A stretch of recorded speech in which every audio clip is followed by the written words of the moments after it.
अपनी माया से विराट विश्व का आकार धारण करने वाले महाकाल।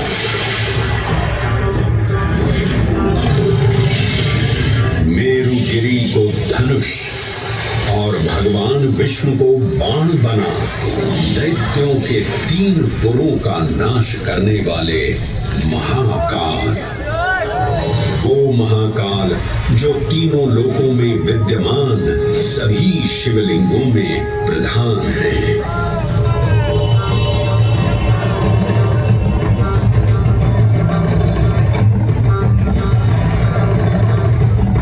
वो महाकाल जिनके त्रिशूल की तीनों नोकों से काम, क्रोध और लोभ पर नियंत्रण होता है, जिनके मस्तिष्क पर चंद्र शीतलता का प्रतीक है और जिनकी सवारी नंदी के 4 चरण सत्य, दया, दान और तप का चिन्ह है।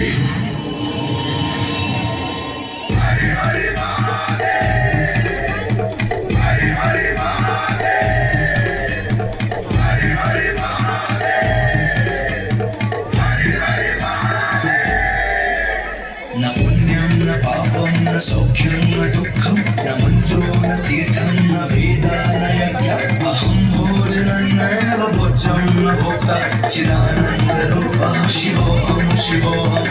हरे हरे महादेव, हरे हरे महादेव।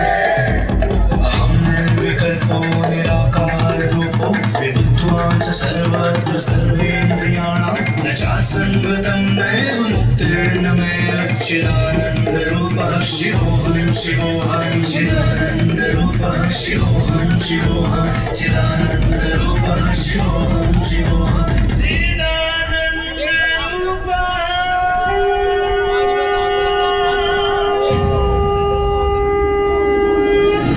वराह पुराण में कहा गया है, नाभिदेशे महाकालस्तन्नाम्ना तत्र वै हरः, अर्थात नाभिदेश उज्जैन में स्थित भगवान महाकालेश्वर तीनों लोकों में पूजनीय हैं। आकाशे तारकांलिंगम पाताले हाटकेश्वरम मृत्युलोके महाकालम सर्वलिंगम नमोस्तुते। आकाश में तारकलिंग के रूप में, पाताल में हाटकेश्वर के रूप में और मृत्युलोक में महाकाल के रूप में स्थित भगवान शिव को प्रणाम। समस्त लिंग स्वरूपों में विद्यमान भगवान शिव को सादर नमस्कार। नाभिदेश उज्जैन का अटूट बंधन है महाकाल के साथ, जो महाकाल स्तोत्र में उल्लिखित है। उज्जयिन्यां महाकालम महाकालेश्वरम हरम महाकालम महायोगिनम नमामि पार्वती पतिं। तो चलिए मैं आपको कथा सुनाता हूँ इसी महान उज्जैन नगर की। उज्जैन, जिसे संस्कृत साहित्य में अवंतिका, विशाला, कुशस्थली, पद्मावती, कनकश्रृंगा, स्वर्णश्रृंगा, प्रतिकल्पा, कुमुदवती और अमरावती के नाम से पुकारा गया। उज्जैन, जो मनुष्य को मोक्ष प्रदान करने वाली 7 नगरियों में से एक है। उज्जैन, जहां 84 महादेव का आशीर्वाद प्राप्त है। उज्जैन, जिस पर सदा ही कृपा रहती है महाकाल की। यहाँ सतत क्षिप्रा नदी की निर्मल धारा बहती है। डमरू के नाद से जीवन को ऊर्जा मिलती है। घंटियों की झंकार मन को आनंदित करती है और यहाँ का आकाश शिव आशीष स्वरूप है। श्मशान ऊषर क्षेत्र पीठम तु मनमेव च पंचकत्र न लभ्यते महाकाल पुरद्दते। अर्थात यहाँ पर श्मशान, ऊषर यानी अनुपजाऊ भूमि, क्षेत्र अर्थात पवित्र भूमि, पीठ यानी शक्ति स्थान और मन अर्थात आध्यात्मिक शांति का स्थल पांचों एक ही स्थान पर उपलब्ध है। ये संयोग महाकाल की नगरी उज्जैन की महिमा को और गरिमामय बना देता है।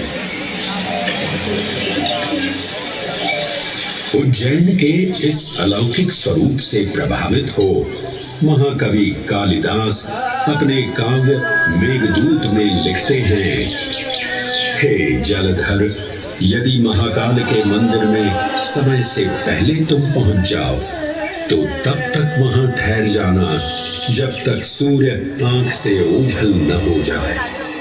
शिव की संध्याकालीन आरती के समय नगाड़े जैसी मधुर ध्वनि करते हुए तुम्हें अपने धीर गंभीर गर्जनों का पूरा फल प्राप्त होगा। ये संध्या आरती जिसे कालिदास ने सराहा है अत्यंत महत्वपूर्ण है, क्योंकि ये वो प्रहर है जब सभी देवी देवता गंधर्व यहाँ उपस्थित होते हैं।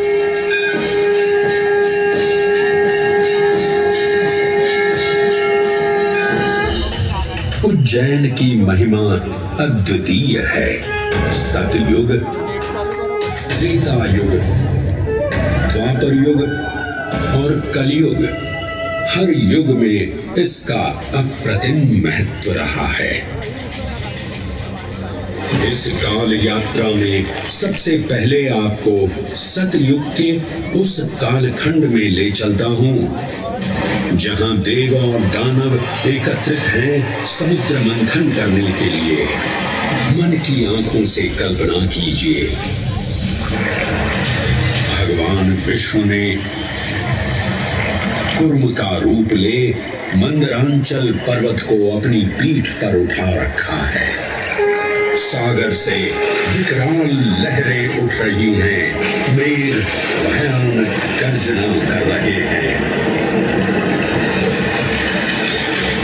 देव और दानव वासुकी सर्प को नीति बना और मंदार पर्वत को मथनी बना सागर को मथ रहे हैं कि तभी जल का पाप कालकूट विष निकलता है और पूरी सृष्टि को अपने ताप से झुलसाने लगता है। इस भयावह स्थिति ने देवताओं और असुरों के बीच हाहाकार मचा दिया। ये कैसा अनर्थ है? लक्ष्य था अमृतत्व का, पर अब मृत्यु की विकराल छवि हमारी आंखों के समक्ष मंडरा रही है। इस भयंकर संकट से केवल वही उद्धारकर्ता मुक्ति दिला सकते हैं जो समस्त विश्व के परम संरक्षक हैं। तभी सब महादेव की शरण में जाते हैं और पुकार लगाते हैं, ओम नमो भगवते रुद्राय। और फिर तुष्टा महादेव भक्तों की गुहार सुनते हैं, कैलाश से उतरते हैं, विष को अपनी अंजुलि में भर अपने कंठ में धारण करते हैं।